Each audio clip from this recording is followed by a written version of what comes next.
నేను దేవుణ్ణి పరిచయం చేయడానికి వచ్చాను, మతాన్ని పరిచయం చేయడానికి రాలేదు. మీరు చెప్పండి, మత ప్రచారం మత ప్రచారం మత ప్రచారం అంటున్నారు కదా. అసలు మత ప్రచారం అంటే ఏమిటి? మతం అంటే ఏమిటి? మీకెప్పుడైనా మతం కనబడిందా? మతం ఎప్పుడైనా మాట్లాడిందా? మీరు విన్నారా? మతం మనిషా, జంతువా? నీరు, నిప్పు, గాలి, రాయి, రప ఈ పంచభూతాల్లో ఏదైనా మతమా? కాదు. ఈ సమస్తము దేవుడు చేసిన సృష్టి. మరి పూజలు, వ్రతాలు, పునస్కారాలు మతమా? కాదు. ఇది భక్తి. పోని గ్రంథాలు మతమా? కాదు. ఇది దేవుని జ్ఞానం. మరి మతం ఏమిటి? మతం పొట్టిగా ఉంటుందా, పొడవుగా ఉంటుందా, సన్నగా ఉంటుందా, లావుగా ఉంటుందా? ఎలా ఉంటుంది మతం? ఎవరైనా చూశారా మతాన్ని? లేదు. మరి మతం మారినట్టు ఎలా కనబడుతుంది?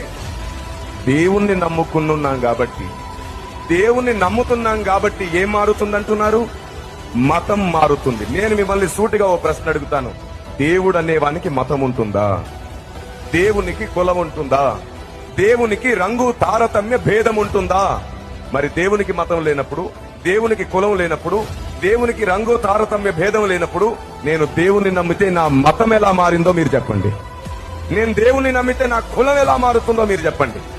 ఇది కేవలం కేవలం అధికార దాహముతో చేస్తున్న కొన్ని రాజకీయ కుట్రలతో మనం పుట్టక ముందు నుండి పుట్టినటువంటి ప్రచారం.